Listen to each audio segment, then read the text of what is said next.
Të dashur dëgjues të Radio Maris, ju ftojmë të ndjeqni emisionin Lexo Biblën me ne, me komentim biblik nga Don Simo, pikpamje katolike.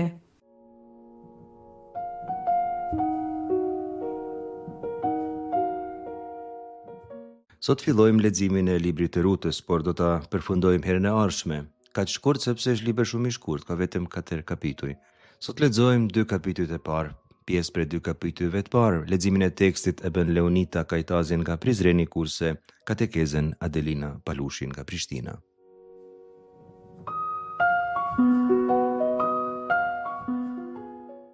Ta bëjmë tani një hyrje të shkurtër tek libri i Rutës, të cilin e gjejmë në pozita të ndryshme brenda kanoneve të Biblës. Në Biblën hebraike është pjesë e librave të urtisë, ata e quajnë Ketuvim, është libri i shkrimeve sipas traditës së tyre, është pjesë e 5 Megillot, rrotullave të festave, që lexohen në liturgjinë hebraike. Ruta lexohet në festën e Shavuot, në festën e javëve, 50 ditë pas Pashkëve. Është periudha e të korrave të pranverës kur festohen Pashkët, e kemi thënë disa herë, dhe duke pasur parasysh për mbajtjen e librit, ku kulminacioni i tregimit ndodh në fushën e të korrave, periudha e të korrave është arsye kryesore pse ky libër lexohet në këtë kohë. Megjithatë, tek përkthimi grek i të 70-ve ose Septuaginta, si thirret ndryshe, dhe tek përkthimi latin i Vulgatës, Rut, libri Rutës gjendet fill pas librit të gjyqtarëve, sikurse e kemi edhe ne pra patjetër në Biblën tonë. Prandaj edhe lexojmë pas librit të gjyqtarëve. Kjo ndodh sepse tek libri Rutës kapitulli i parë, rreshti i parë, tregimi ambientohet bimë shoftim në kohën e gjyqtarëve, në kohën kur gjyqtarët ishin në pushtet.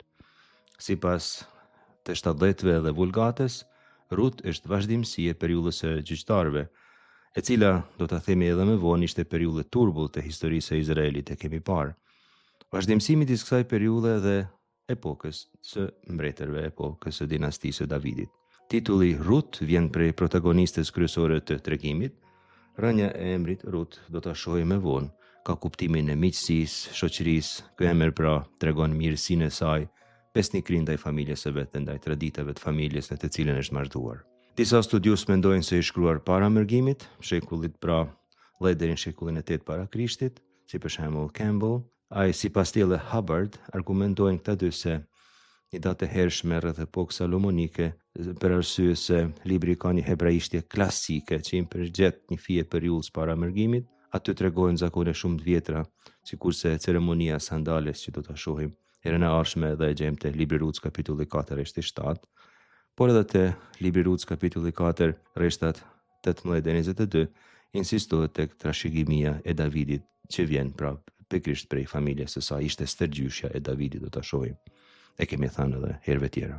Studiues tjerë kanë propozuar një datë shumë të hershme, sepse teksti të thekson shqetësime mbi statusin e të huajve, paraqet Zotin si hyjtë e Izraelit, dhe disa elemente tjera të teologjisë së historisë deuteronomistike i kanë shtyr disa studiues të mendojnë se Ruta i shkruar para mërgimit. Shumica autorëve pra mendojnë se është shkruar pas mërgimit, të themi të vërtetë, në shekullin 5, shekulli 4. Kjo ishte edhe mendimi aktual i shumicës më të madhe të studiuesve. Këtu gjejmë sipas tyre një fjalor me sintaks të aramaishtes, si edhe disa formulime të fjalive edhe pse në hebraisht në stilin e aramaishtes, të cilën aramaishtën e kishin folur në Babiloni, pra duket se akoma ndikonte aramaishtja te sintaksa e tyre. Polemikat migrate huaja që përmend librin i Esdres, kapitulli 9 dhe Nehemis, kapitulli 13, theksojnë se ishte krejt e ndaluar martesa me gratë huaja, mund të ketë qenë shkas që të shkruhet libri i Rutës, sipas disa autorëve. Tani nuk po përmendim emrat e tyre për të ju kursyer kohë. Ky libër thekson pra sipas këtyre autorëve se nuk ka asgjë të keqe martesa me të huaj, nëse gruaja e huaj është besnike familjes dhe traditave të burrit të vet. Rut, që një bashkëshorte besnike, mohabite ndoshta edhe më mirë se shumë anëtarë të popullit të Izraelit. Duket sikur libri i Rutës hyn pra në konflikt me këto tradita të librave të Esdrës dhe të Nehemis, të cilët ishin kundra martesave të izraelianëve me gratë huaja. Gjinia letrare e këtij libri është e vështirë të përcaktohet, sepse gjejmë shumë skenare e tema të ndryshme, disa kanë konsideruar si novel, një tregim historik, tregim i urtë i ngjashëm me librat e urtisë, tregim teologjik e tjera tjera. Është padyshim tregim ose një shkurticë letrare, ndoshta një skicë letrare e punuar me shumë kujdes. Përdor të dhëna historike për të theksuar elemente teologjike. Cilët janë elementet kryesore teologjike? Elementi i parë është fjala chesed, fjala mirësi, që është koncepti kryesor teologjik i këtij tregimit. Fjala chesed përdoret disa herë te libri i Rutës, përmendet tek Ruta kapitulli 1 rreshti 8, kapitulli 2 rreshti 20, kapitulli 3 rreshti 10. Kjo fjalë përmbledh ndoshta krejt teologjinë e librit. Përkthehet chesed si dashuri, mirësi, bujari, në forma shumë ndryshme, por që të gjitha të tregojnë mirësi. Është fjalë që tregon vepër të mirë, mirësi konkrete. Pra Rut ushtron chesed ndaj Naomi, ndaj vjerrës së saj, sepse refuzon të braktisë. Boaz, ka ana tjetër, burri i arshëm i Rutës, ushtron chesed ndaj Rutës, edhe ndaj Naomit, sepse u ndihmon të dyjave, i mbron dhe i shpërblen. Do ta shpjegojmë këtë fjalë herën e ardhshme, fjalën gaal, fjalën shpërblim. Por edhe Zoti ushtron chesed. Chesed e Zotit shfaqet këtu në forma nga më të ndryshme. Është një ndër librat e rrallë të shkrimit shenjtë, libri i Rutës, në të cilin gjithkush gjithkujt i bën vetëm mirë. Lexuesi që kalon prej librit gjyqtarëve, ku kemi gjetur çfarë do lloj poshtërsirash brenda skenarit të librit, kur lexon librin e Rutës, habitet një fije. Kënaqet, sepse këtu nuk gjejmë asnjë veprimtari të keqe të ushtruar prej askujt. Një tjetër temë teologjike është e lidhur me provaninë hyjnore. Bën përshtypje se emri i Zotit te ky libër nuk përmendet tepër. Kur përmendet është në kontekstin e bekimeve dhe dëshirave. Për shembull, Naomi i bekon rejat e veta, u tha kështu: shkoni në shtëpia të nënëve tuaja, Zoti pas dhimbje për ju, siç të ftuat edhe ju të dhimbshme me të vdekurit e me mua. Bev Zoti e gjetshi paqe në shtëpitë e burrave tuaj, që do t'i keni fat. Dhe u përqafua me to. Dhe ja, ai vet erdhi prej Betlehemit, e i përshëndeti kortart, u tha: Zoti me ju, kapitulli 2 rreshti 4, edhe rreshta tjera. Tek libri i Rutës, pra, Zoti përmendet disa herë në kontekste bekimesh, por Zoti asnjëherë ai vet nuk e merr fjalën për t'i thënë diçka dikujt. Zoti qëndron në sfond, edhe pse shumë i pranishëm, sikur se do ta shohim. Një tjetër temë teologjike e rëndësishme këtu te ky libër është përfshirja të huajve. Ligji për trirë, kapitulli 23 rreshta 3 deri në 4, thot kështu: as i përzierit mos pranohet në bashkësinë e Zotit, as në të 10 brez. Amoniti dhe Moabitit mos hyjnë në mbledhjen e Zotit as në të 10 brez askurr, sepse nuk deshen t'ju dalin në takim me bukë e me ujë në udhtim kur ishin të dalë prej Egjiptit, dhe sollen kundër te Balaamin, birin e Beorit, e kështu me radhë. Autori i këtij libri propozon rishikimin e kësaj rregullore.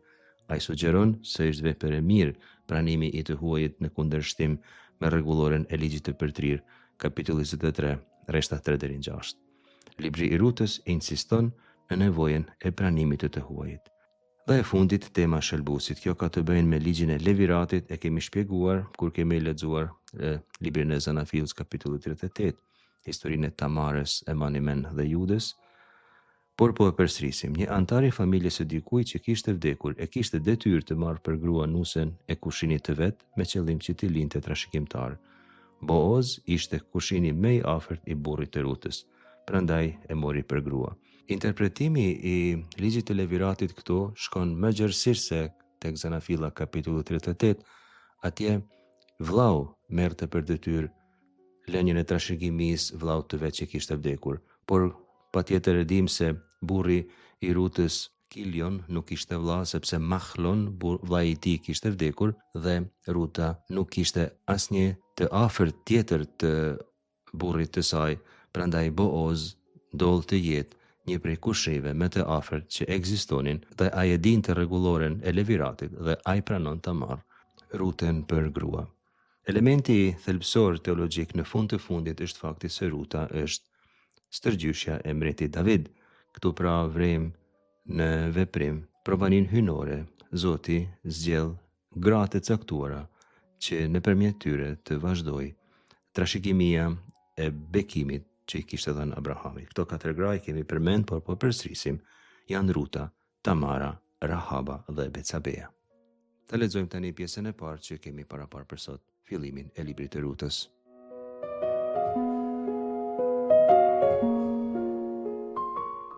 Nga libri i Rutës, kapitulli 1, rreshtat 1 deri në 10. Në kohën e gjyqtarëve u bë zibuke në vend. Një njeri prej Betlehemit të Judës shkoi për të jetuar me gruan e me 2 djemt në dheun e Moabit. Ky njeri quhej Elimelek. Gruaja Noemi dhe 2 djemt e tij quheshin njëri Mahalon e tjetri Kelion. Ishin efrataj për Betlehemit të Judës. Kur arritën në vendin e Moabit, aty zun vend. Vdeq Elimeleku, burri i Noemis. Beti kështu ajo me 2 djemt. Këta u martuan me vajza Moabite. Njëra quhej Orf e tjetra Rut. Jetuan atë vend rreth 10 vjet. Vdeqën të 2, Mahaloni e Kelioni. Beti gjallë gruaja pa djemt e pa burrin. Atëherë, ajo u bë gati për të kthyer prej dheut të Moabit në atë dhë me të 2 rejat. Kishte dëgjuar se Zoti e kishte parë popullin e saj dhe se u kishte dhënë drithra.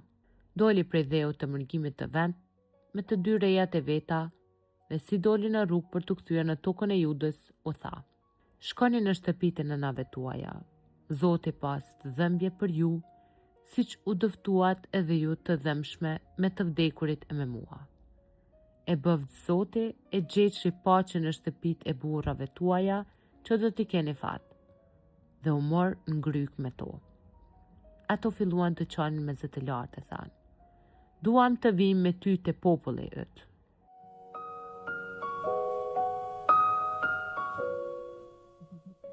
Libri i Rutës ambientohet, si kurse lexuam, bime shëfota shoftim në hebraisht në kohën e gjyqtarëve.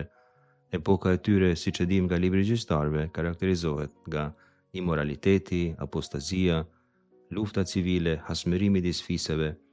Në këtë histori të keqe lexojmë këtë tregim shumë pozitiv. Rreshti i parë thotë se u bë zibuke në vend.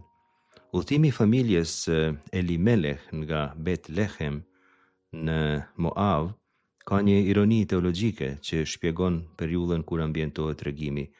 Emri Betlehem do të thotë shtëpia e bukës, me fjalë tjera furr buket.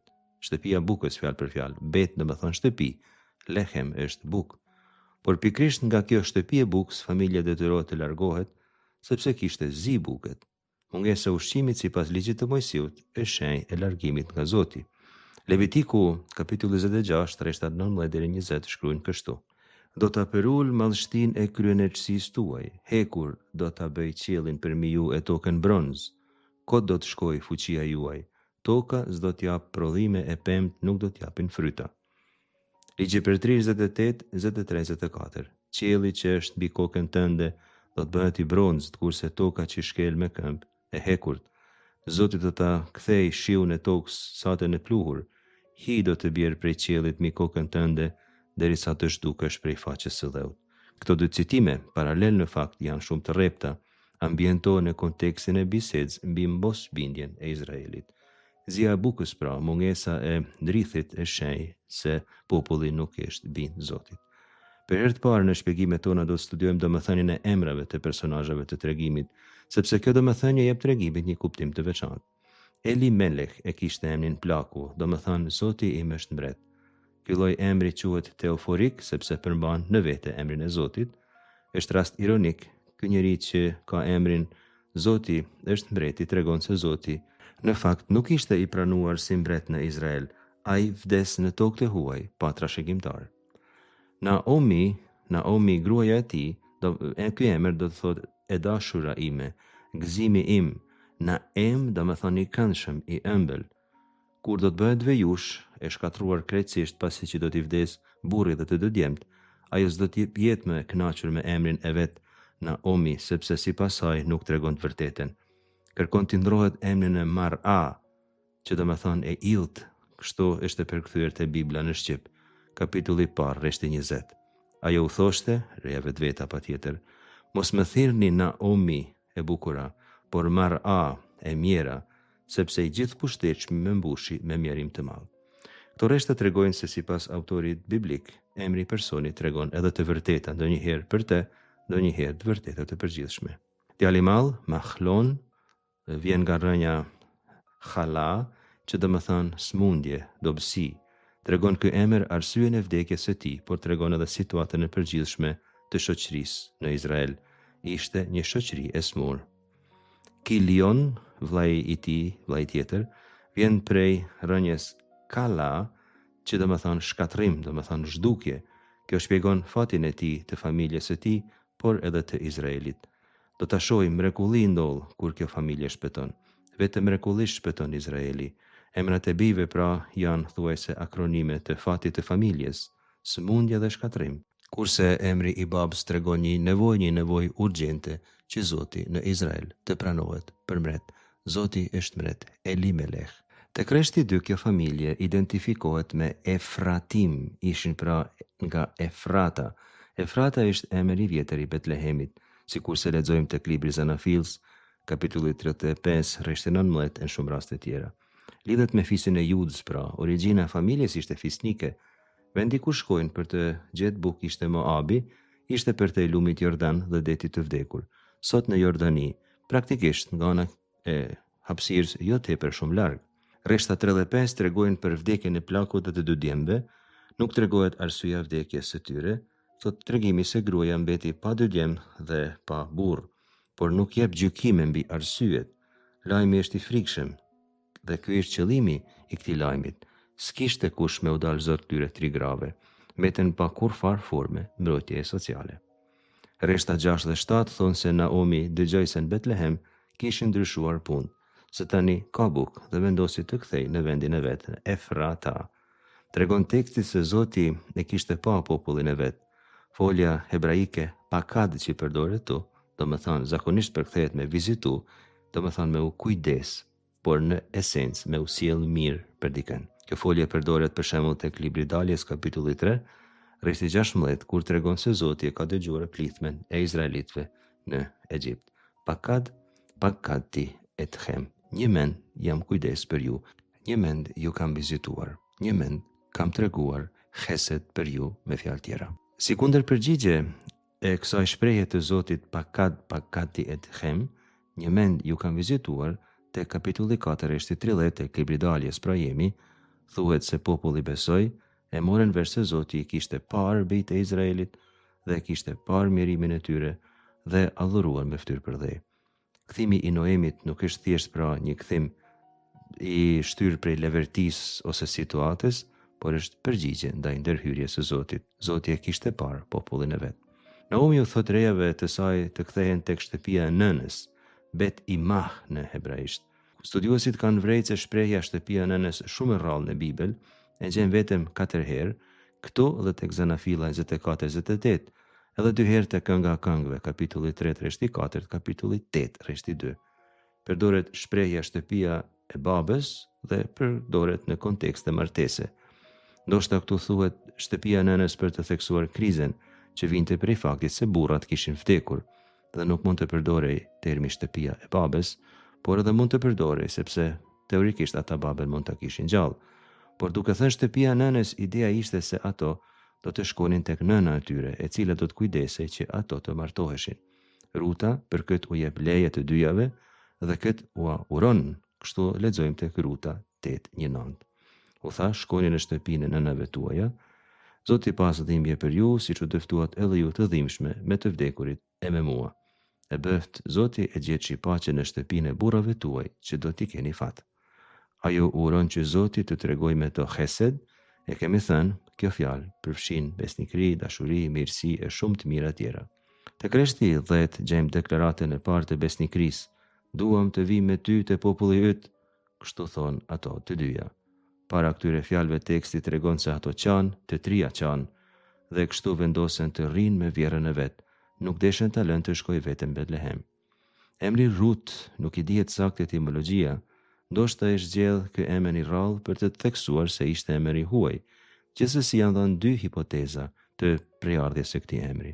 Hipoteza e parë, e mujtur, është se vjen nga emri Rava, që në hebraisht do të thonë me ungjim me bukë për shembull. Nëse kjo është e vërtet, atëherë emri Rut tregon se Ruta është një person që të kënaqë me praninë e saj, të rri afër me mirësinë e saj. Pra, të ngjinj. Mundësia tjetër që është propozuar është se emri Rut ta ketë prejardhjen prej emrit Rut, që do të thonë shoqëri, mirësi, miqësi, lidhje, ajo që është shoqe besnike. Nëse kjo është e vërtetë dhe ka shumë mundësi që të jetë e vërtetë, atëherë ka edhe shumë më shumë kuptim. Ruta është një shoqe e mirë që rri besnike. Gruaja tjetër, kunata e Ruts, e kishte emrin Orfa. Emri i Orfa lidhet me rënjën Oref, që do më thonë qafa pas kokës, dhe mund të nënkuptojmë. Orpa është ajo që kthen shpinën, Orpa do të kthehet dhe do t'ja sjell shpinën edhe Ruts edhe Naomit. Por ligji i Mojsiut ndalon pra martesat me gratë e huaja.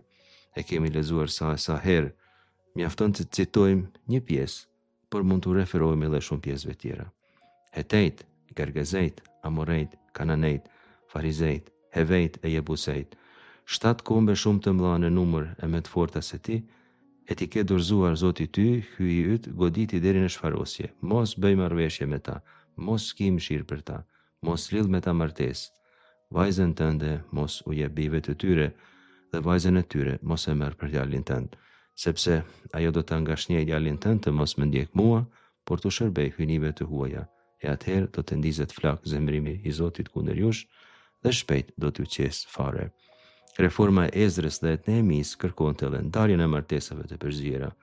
Martesave pra tashmë në akt, si duket Ruta ishte kundër këtij propozimi. Libri i Rutës, autori i librit të Rutës, duhet të shikohet a është besnike apo jo gruaja, jo a është hebreja apo jo. Dhe nëse gruaja është martuar në një familje hebreje, a i respekton dhe a i pranon traditat e familjes së vet, po ose jo. Ky është esenca kryesore. Pra nga ana teologjike këto rreshta shfaqin gatishmërinë me pranu të hujin, sidomos nëpërmjet ushtrimit të mirësisë, hesed, duhet me u sjell mirë me gjithkend pa marrë parasysh kush është personi. E dyta, se hesed ka përparësi ndaj ndarjeve në fise në klane, duhet me i ba mirë secilit njeri, duhet me bashku secilin njeri, duhet evitu ndarja, dhe përkatësia etnike ose fetare e personave nuk duhet të shndrohen në shkaqe për ndarje. Dhe e treta, provania hyjnore vepron në formë që nuk është e dukshme me njëherë me sy të lirë. I veçantë është fakti se Zoti nuk shfaqet drejt për drejt në asnjë prej këtyre rreshtave, sikurse kemi thënë. Nuk i duket kuj, nuk flet. Dhe e katërta, personazhi kryesor është një grua. Booz del si personazh vetëm te kapitulli 2, por edhe kur Booz del si personazh kryesor te kapitulli 2, Ruta mbetet personazhi kryesor i këtij tregimi. Libri i Rutës pra është një ndër librat e rrallë të shkrimit që theksojnë këtë provani të Zotit që i sjell Izraelit të mira përmes një gruaje. Raste tjera i kemi parë dhe i kemi përmendur, por nuk janë tepër shumë.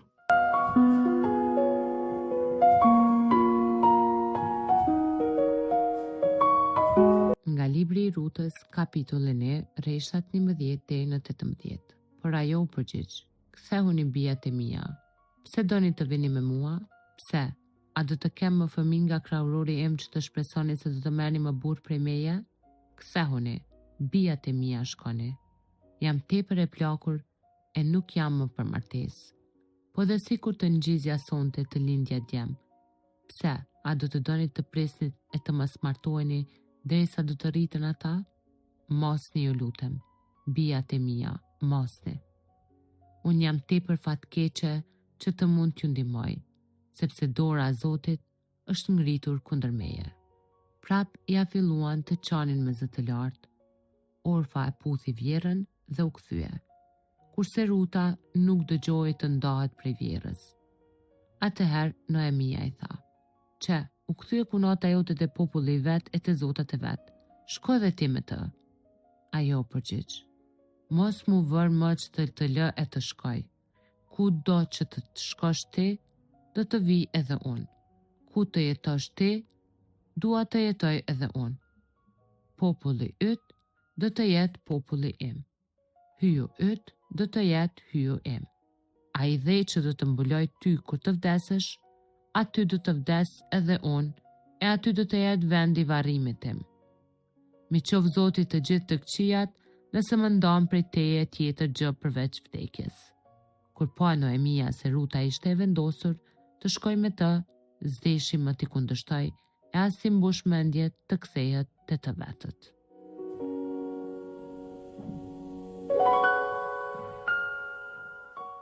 Pas kësaj deklarate të përbashkët të dy nuseve, Naomi mundohet t'ja mbush mendjen të shkojnë, dhe për këtë përdor një argument juridik që e kemi përmendur tashmë. ligjin e leviratit. Sipas saj, ato do ta kishin për detyrë të qëndrojnë, por sikurse ajo të kishte një djalë ose dike që t'ua propozoj për burr, dhe ky dikush duhet të ishte ndonjë kushëri shumë i afërt ose sado qoftë i afërt i djembe të saj, mirëpo ajo nuk kujtohej se kishte dikë. Zoti sipas saj e kishte dënuar shumë. Vdekjen e djembe të saj ajo e konsideronte si një fatkeqësi shumë e madhe, dhe objektivisht ishte fatkeqësi shumë e madhe. Ne nuk e dim se pse ka ndodhur kjo vdekje, por është fakt. Naomi i donte shumë rejet e saja. Ato kishin të drejtë të shkonin në shtëpijet e veta, ishin të reja, mund të martoheshin. Nuk kishte asnjë arsye pse ato të rinin me të, edhe nëse qëndrimi i tyre me Naomin do të ishte në fakt për levërti të Naomit, pikrisht për këtë dashuri që kishte për rejat e veta. Ajo i la të lira të shkojnë në shtëpijat e tyre, në shtëpijat e nënave të tyre. Reshti 14 tregon se Orpa u bind, ajo e puthi vjerën dhe shkoj, kurse Ruta u kap pas saj. Fakti se Ruta kapet pas saj shpjegohet me foljen Davak, folje që tashmë e kemi shpjeguar kur kemi shpjeguar librin e numrave, librin e Levitikut. Davak do më thonë me u kap, me u njit, është mënyra se si njeriu do të kapet ose do të njitet për Zotin. Në atë mënyrë Ruta kapet për vjerën e vet Naomin. Është pra një shprehje bashkimit të plot e dashurisë absolute, e dëshirës të qëndroj besnike plakës së vet që e donte shumë. Fakti se Orpa shkoi nuk është një shenjë keqe. Ajo shkoi sepse kishte të drejtë të shkojë. Ajo shkoi sepse në fakt ju bind vjerës së vet. Nuk është pra për t'u dënuar Orpa. Naomi bëri shumë më shumë se kërkohej prej saj. Naomi vendosi që të qëndroj bashkë me vjerën e vet, edhe pse faktikisht nuk e kishte për detyrë. Ajo kërkon të bëj me tepër se kërkohet prej saj. Ne që kemi lexuar Ungjillin edhe e kemi kuptuar një fije mësimin e Jezu Krishtit, kuptojmë se çfarë Jezusi edhe kërkon që ne të bëjmë shumë më shumë se kërkohet prej nesh.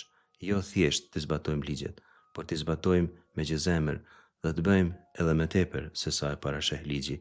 Asnjë ligj faktikisht nuk parasheh gjithçka. Njeriu do të mundohet të bëjë më shumë se sa parasheh ligji në aplikimin e tij. Në rreshtat 16-17 lexojmë një prej pjesëve ndoshta më emotive të krejt shkrimit shenjtë. Është një prej pjesëve sigurisht më të bukur të librit të Rutës. Është momenti kur Ruta i përgjigjet plakës së vet Naomit. I thot kështu: "Mos mu ver që të lë e të shkoj. Kudo që të shkosh ti, do të vijë edhe unë. Ku të jetosh ti, duhet të jetoj edhe unë. Populli yt do të jetë populli im. Hyji yt do të jetë hyji im. Ai dhe që do të muloj ty kur të vdesësh, aty do të vdes edhe unë, e aty do të jetë vendi i varrimit tim. Mi qoft Zoti të gjithat këqijat nëse më ndan prej teje tjetër gjë përveç vdekjes." Struktura e këtyre fjalëve është poetike, gjejmë paralelizma progresiv, gjejmë pra temën e udhëtimit fizik drejt vdekjes, prej këtij momentit e deri në vdekje. Unë e kam në mend të jem me ty, por gjejmë këto edhe tema sociale, flet për popullin, edhe tema fetare, flet për Zotin. Secili rresht, secila fjalë këtu shton nga një element të rëndësishëm teologjiko-biblik. Pra, hyji yt do të jetë hyji im. Kjo është një marrëveshje e shprehur në mënyrë të qartë. Ruta nuk merr përsipër thjesht të bëhet antare e kulturës së Noemit, por edhe antare e kultit të Noemit. Ajo dëshiron që Zoti i Izraelit të bëhet edhe Zoti i saj personal, edhe pse nuk ishte izraeliane, por ishte moabite. Kjo gjë e bën Ruten një figurë shembullore të kthimit ka Zoti, një paradigmë e kthimit ka Zoti. Ajo nuk vendoset të bëhet hebreje sepse kishte një privilegj etnik ose ligjor, por kishte një dashuri besnike ndaj Zotit të Izraelit, e cila dashuri besnike ndaj Zotit të Izraelit vinte nëpërmjet një personit konkret që ishte vjera e saj që e donte shumë. Tregon rreshti 18 se Naomi e pa se Ruta kishte vendosur dhe nuk foli asnjë fjalë. Heshtja ishte domethënë se sa fjalë. Ajo nuk e falenderon, nuk shpreh kurfar gëzimit, nuk shpreh as dashuri, thjesht pranon vendimin e saj. Tregon dy gjëra kjo heshtje: e para respektin për vendosmërinë e për vendimin që kishte marrë Ruta, dhe e dyta ndoshta se ajo nuk ishte as në gjendje të tregoj gëzim ose hare, sepse gjendja e saj shpirtërore nuk ishte as pak e gëzueshme as e hareshme. Pastaj, kthimi në Betlehem është një fjalë goje. Ku do të shkonte ajo në Betlehem me këtë re kaq të re, me këtë vajzë të huaj, me këtë antare të popullit tjetër? A do ta keq trajtonin? A do t'i keq trajtonin të dyja? Kush do të kujdesej për to? Përfundimisht duam të theksojmë edhe një element tjetër teologjik që e gjejmë në sfond të këtij tregimi. Faktikisht ne gjejmë një të huaj, një moabite, që tregon hesed, dhe tregon hesed ndoshta më shumë se shumë izraelian të kohës. Është ndoshta një tregim ironik, një tregim se si prej një të huaj mund të mësohet më shumë se sa prej antarëve të popullit të Zotit. E gjejmë këtë motiv disa herë edhe në Beslidhen e Re. Jezusi shumë herë lavdron të huajt më shumë se sa izraeliant, kur të huajt e pranojnë mësimin e tij dhe të vetet nuk e pranojnë. Një prej veseve kryesore që ekziston pra është një farë krenarie fetare, mendimi se personi mund të jetë më fetar se tjerët, ose se një grup personash mund të jetë më fetar se një grup personash tjerë, ose se një komb është më fetar se një komb tjetër, ose se antarët e një besimi janë më fetar se antarët e një besimi tjetër. Tema e besimit në Zotit është një çështje që vetëm Zoti sheh, vetëm ai e gjykon dhe vetëm ai e di se sa njeriu një mend beson në të.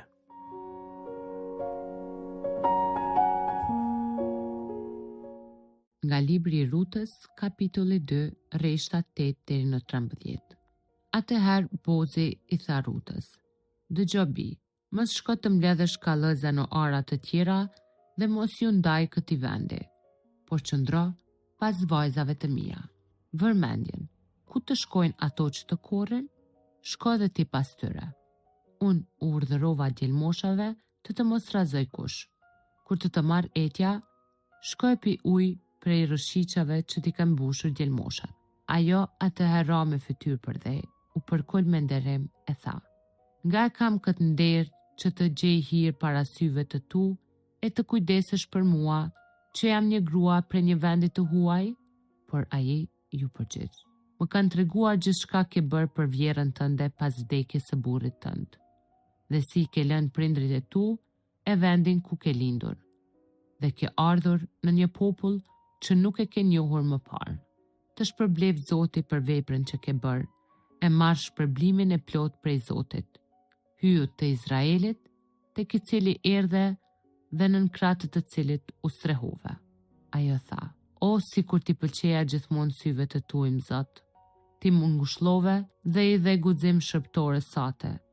Megjithse, nuk jam as si cila do ndër shërptorët të tua."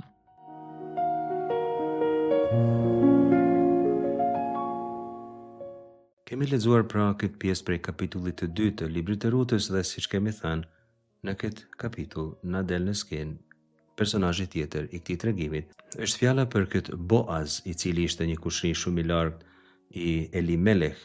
Tregimi e përshkruan si Ish Gibor Khail, e kemi thënë një herë, një njeri që ishte një trim i fortë.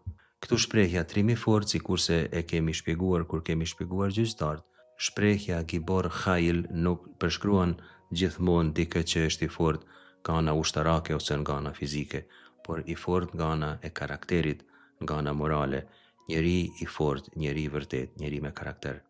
Kur shkojnë në Betlehem dy gratë, Naomi kujtohet se Boaz ishte një kushri shumë i lartë i burrit të saj. Ajo atëherë e këshillon ren të shkoj pikrisht tek fushat e tia dhe atje të mbledh elbin.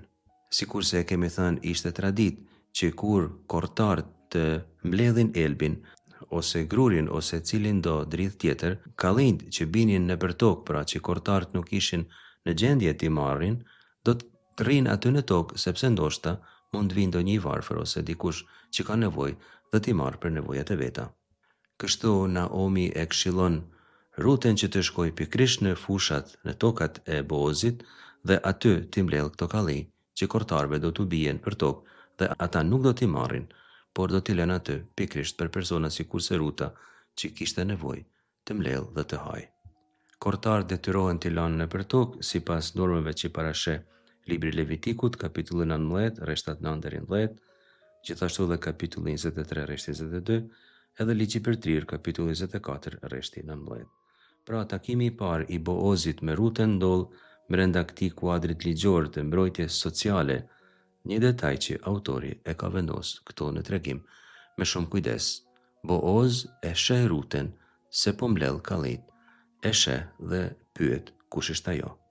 Rreshtat 8 deri në 9 tregojnë se Boozi i drejtohet Rutës me këto fjalë: Dëgjoj bi, mos shko të mbledhësh kallza në ara tjera dhe mos ju ndaj këtij vendi, por qëndro pas vajzave të mia. Përmendjen ku të shkojnë ato që të korrin, shko dhe ti pas tyre. Unë urdhërova djelmoçave të mos trazojnë kush. Kur të marr etja, shko e pi ujë prej rrshiqeve që ti kenë mushur djelmoçat. Pra, i drejtohet asaj me formen biti, vajza ime, dhe kjo është e rëndësishme. Boozi ishte shumë më i vjetër se Ruta, kishte dje me vajza. Fakti se ai i drejtohet Rutës me shprehjen biti, vajza ime, do më thonë se e konsideron si një prej bijave të tia.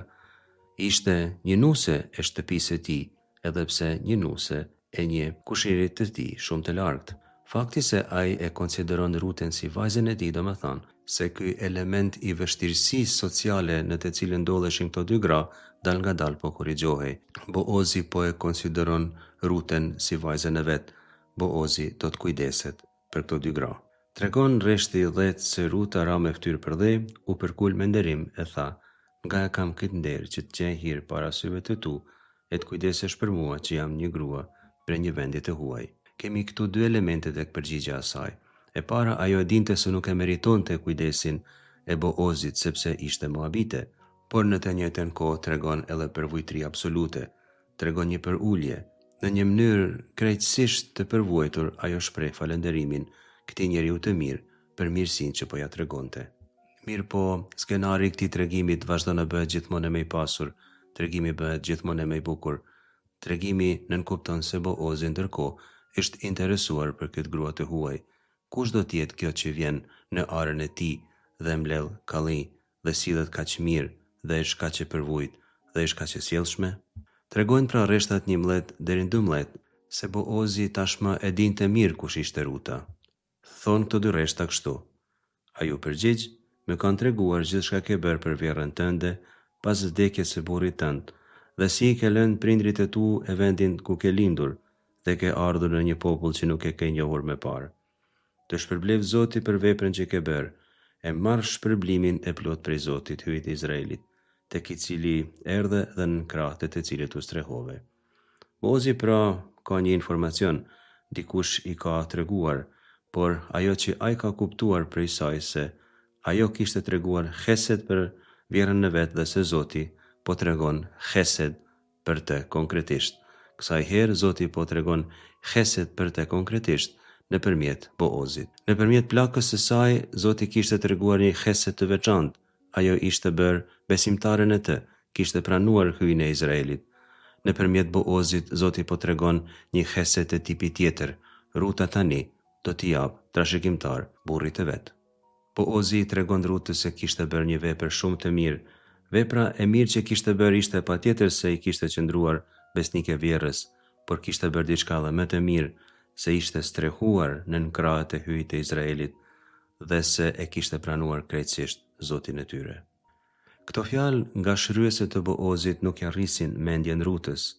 Ajo i përgjigjet atij të rreshtit 13 me këto fjalë: o sikur tu pëlqeja gjithmonë syve të tu, im Zot.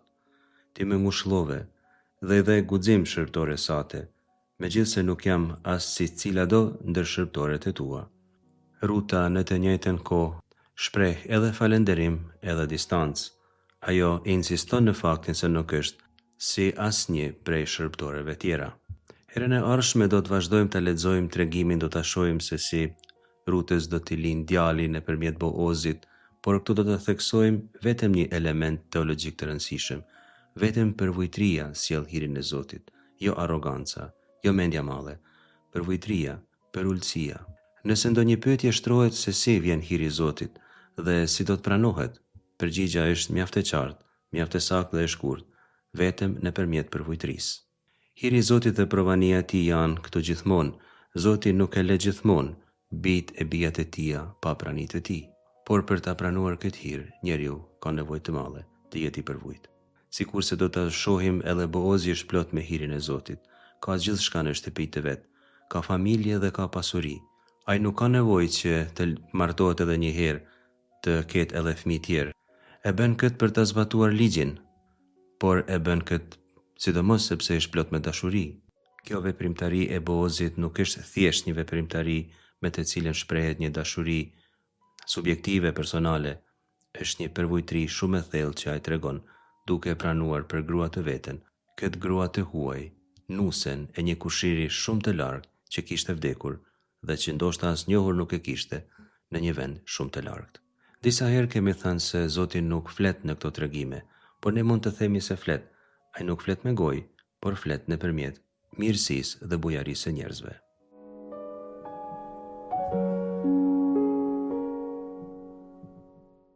Libri i Rutës është një nga veprat më të bukura teologjike të beslidhjes së vjetër.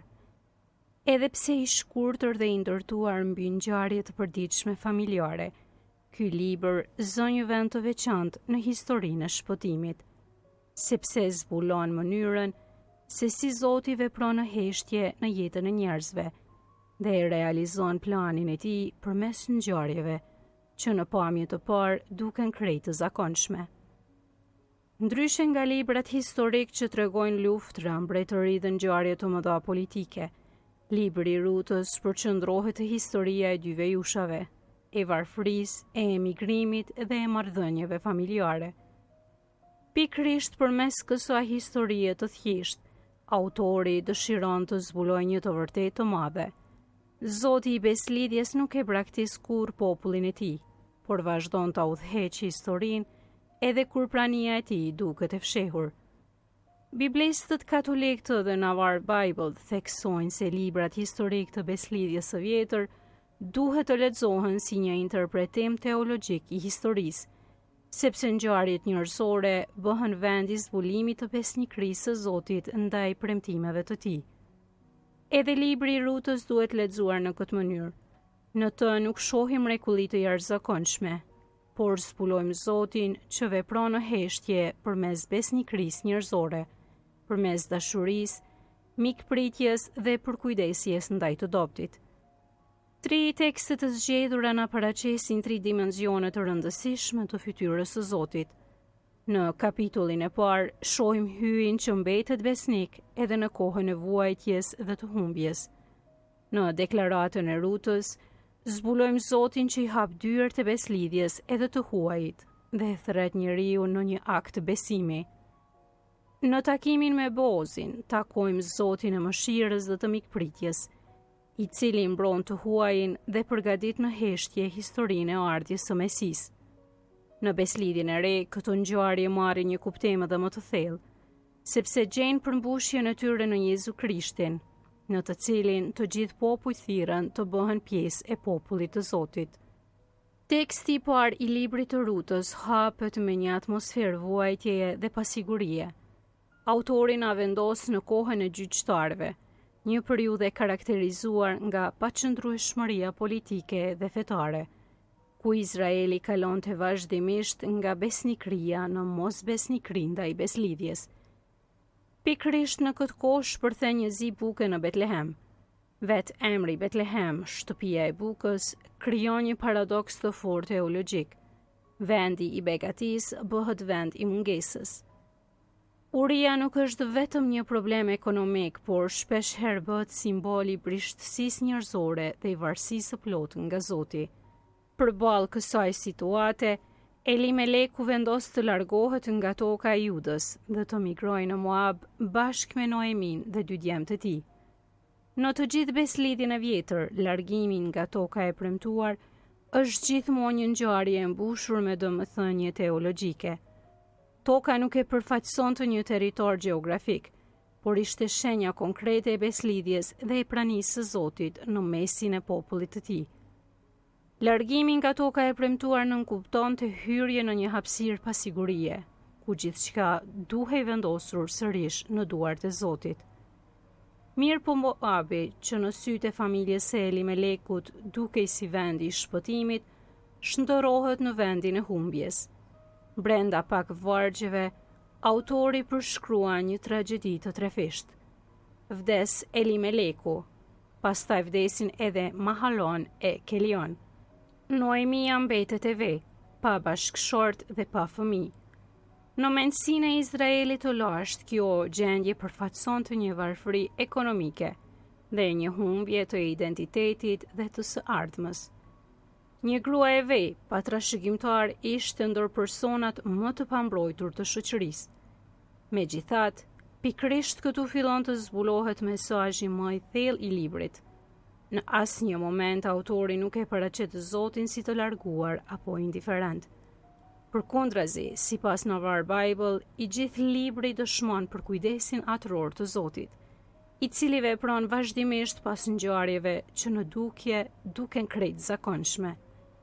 Nuk ka mrekulli të jashtëzakonshme, nuk ka shfaqje të drejtë për drejta hynore, por provania e Zotit udhëheq historinë në heshtje.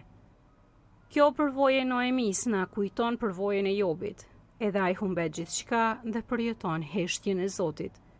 Na kujton gjithashtu përvojën e Abrahamit, i cili për shkak të urisë zbret në Egjipt, si dhe historinë e Izraelit në shkretë e tir, ku populli duhet të mësojë se jeta e tij nuk varet vetëm nga buka, por nga besnikëria e Zotit.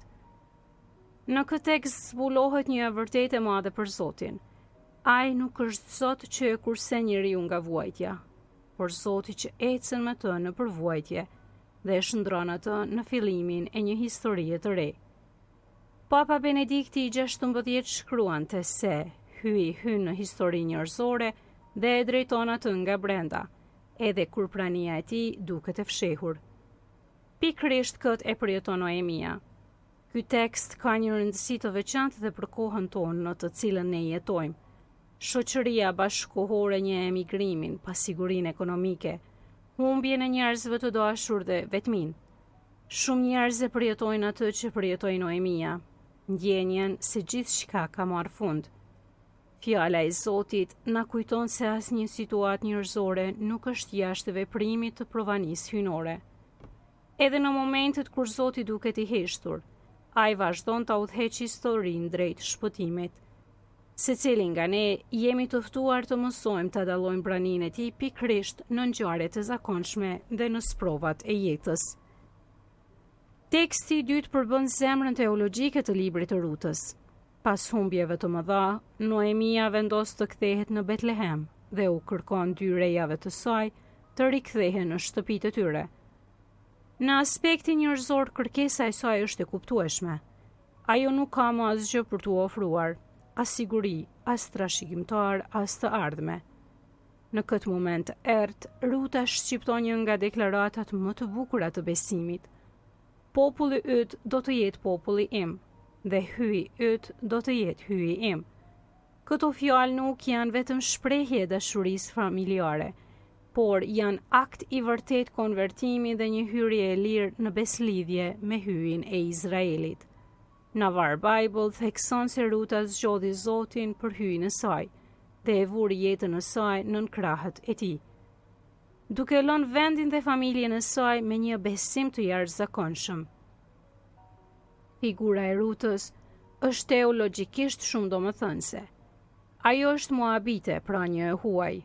Në kohën pas smërgimit Babilonas, kur po ndërtoheshin mure ndarjeje ndërmjet hebrejve dhe popujve të tjerë, libri i Rutës kujton se historia e shpëtimit nuk është e mbyllur ndaj kombeve të tjera. Pikërisht një grua e huaj bëhet stërgjyshja e Davidit dhe hyn në gjenealogjinë e Mesis. Në këtë kuptim, Ruta na kujton Abrahamin, ashtu si patriarku u largua nga vendi i tij, duke u mbështetur vetëm në premtimin e Zotit. Ashtu edhe Ruta lë popullin, kulturën dhe sigurinë e saj për të ecur drejt një të ardhmeje të panjohur. Besimi i saj nuk është një teori, por një vendim konkret dhe një dorëzim i plot në duart e Zotit. Shëmpali do të shpall më vonë se në Krishtin nuk ka më hebre e pagan. sepse të gjithë janë thirrur të bëhen një popull i vetëm në Zotin. Në këtë tekst zbulohet një Zot që nuk mbyllet brenda kufive etnik dhe kulturor. Ai është Zot i të gjitha kombeve, i cili sheh zemrën e njeriut dhe shpërblen besnikrinë e tij. Për këtë arsye, Papa Francesku e ka quajtur kishën shtëpi me dyert të hapura, e thirrur të mirëpres të gjithë ata që kërkojnë Zotin. Ky tekst është mjaft aktual edhe për kohën në të cilën ne jetojmë, sepse bota moderne karakterizohet nga lëvizjet e migrimit, nga frika ndaj të huajit dhe nga mure të ndryshme të ndërtuara ndërmjet njerëzve. Historia e Rutës na kujton se Zoti mund të veprojë edhe përmes atyre që konsiderohen të huaj. Besimi nuk matet me përkatësinë etnike, por me besnikërinë ndaj Zotit. Për të gjithë ne, Ruta mbetet modeli i besimit të guximshëm, i dashurisë së qëndrueshme dhe i aftësisë për t'i besuar Zotit, edhe kur e ardhmja mbetet e qartë. Ndërsa teksti i tretë na çon në arat e Betlehemit. Pas mbërritjes së saj në Jud, Ruta shkon të mbledh kallin pas korësve, duke përfituar nga një dispozit e ligjit të Mojsiut, që urdhëronte të mos mblidhej çdo kokër gruri, në mënyrë që të huajt, vejushat e të varfrit të kishin mundësi të ushqeheshin. Në këtë detaj të vogël, zbulohet një aspekt i rëndësishëm i fytyrës së Zotit. Ligji i Izraelit nuk ishte thjesht një sistem normash juridike, por shprehje e kujdesit të Zotit për më të dobtit. Të huajt, vejushat dhe jetimet zinin një vend të privilegjuar në zemrën e Zotit, dhe populli i beslidhjes duhej ta pasqyronte këtë kujdes në jetën e përditshme. Në këtë kontekst shfaqet Boozi. Ai nuk e trajton Rutën si një të huaj të padëshiruar, por e mirëpret, e mbron dhe kujdeset për të. Ai bëhet instrument i provanisë hyjnore. Në Avar Bible vëren se fakti që Ruta ndodhet pikërisht në arën e Boozit nuk është një rastësi e zakonshme, por është një shenjë kujdesi të fshehtë të Zotit, i cili drejton ngjarjet e jetës në mënyrë të padukshme. Kulmi i krejt këtij teksti gjendet në fjalët e Boozit. Të shpërbleft të Zoti, nën krahët të cilit erdhe dhe u strehove. Në Bibël, imazhi i krahëve të Zotit është një simbol i dashurisë, mbrojtjes dhe përkujdesjes së tij. Në Avar Bible e përshkruan këtë figurë si një mënyrë poetike për të shprehur butësinë me të cilën Zoti kujdeset për ata që kërkojnë strehim tek ai. Etrit e kishës e kanë parë Boozin si një figurë të Krishtit. Ashtu si Boozi mirëpret të huajin dhe siguron bukë e mbrojtje, edhe Krishti mirëpret mëkatarët dhe të përjashtuarit dhe u jep vend në familjen e hyjit. Ashtu si Ruta gjen strehim nën krahët të Zotit, edhe kisha bëhet vendi ku çdo njeri gjen mbrojtje, falje dhe shpresë. Në një botë ku shumë njerëz përjetojnë përjashtim, vetmi dhe mungesë dinjiteti, bashkësia e krishterë është e thirrur të bëhet shenjë mikpritjes së Zotit. Kisha duhet të jetë vendi ku i huaj gjen familje, i varfër i gjen dinjitet dhe i plagosur i gjen shpresë. Ashtu si Boozi u bë instrument i kujdesit hyjnor për Rutën, edhe çdo i krishterë është i thirrur të bëhet instrument i mëshirës së Zotit në mesin e botës. Në fund, ky tekst na kujton se provania e Zotit vepron përmes njerëzve të zakonshëm dhe përmes gjesteve të vogla të mirësisë. Pikërisht nga ky takim i thjesht në arat e Betlehemit do të lind lindja davidike dhe përmes saj do të vijë Mesia. Kështu libri i Rutës na mëson se asnjë akt besnikërie, mikpritje dhe dashurie nuk është i parëndësishëm në sytë e Zotit, sepse ai vazhdon të ndërtojë historinë e shpëtimit përmes gjërave të vogla dhe përmes zemrave që i besojnë atij. Libri i Rutës zbulohet si një histori e vogël që fsheh një plan të madh shpëtimi. Zia e bukës në Betlehem, mërgimi i Noemis, besnikëria e jashtëzakonshme e Rutës dhe mikpritja e Boozit nuk janë ngjarje të veçuara, por janë hapa përmes të cilëve Zoti përgatit ardhjen e Mesisë. Betlehemi që në fillim paraqitet si vendi i urisë dhe i humbjes, bëhet vendi prej nga do të lind Davidi dhe në plotësinë e kohës Jezu Krishti, buka e jetës. Po ashtu figura e Rutës, një huaj që hyn në popullin e Zotit përmes besimit dhe besnikërisë, parafiguron kishën në përbërë nga të gjitha kombet, e thirrur të bëhet pjesë e beslidhjes së re në Krishtin. Edhe Boozi me qëndrimin e tij të mëshirshëm dhe mbrojtës, paraqitet si një figurë e Krishtit shëlbues, i cili e mirëpret njerëzimin e plagosur nga mëkati, e mbledh nën krahet të dashurisë së tij dhe jep një trashëgimi të re si bij e bija të Zotit. Kështu e gjithë përmbajtja e librit të Rutës gjen përmbushjen e saj në Jezu Krishtin. Heshtja e Zotit shndrohet në fjalën e mishruar, humbja në shpresë, përjashtimi në bashkim dhe vdekja në jetë të re. Përmes Krishtit kuptojmë se provania hyjnore vepron edhe në ngjarjet më të zakonshme të jetës, dhe se asnjë vuajtje, besnikëria apo gjest dashurie nuk është i humbur në sytë e Zotit, sepse ai shëndron të gjithë në rrugë shpëtimi.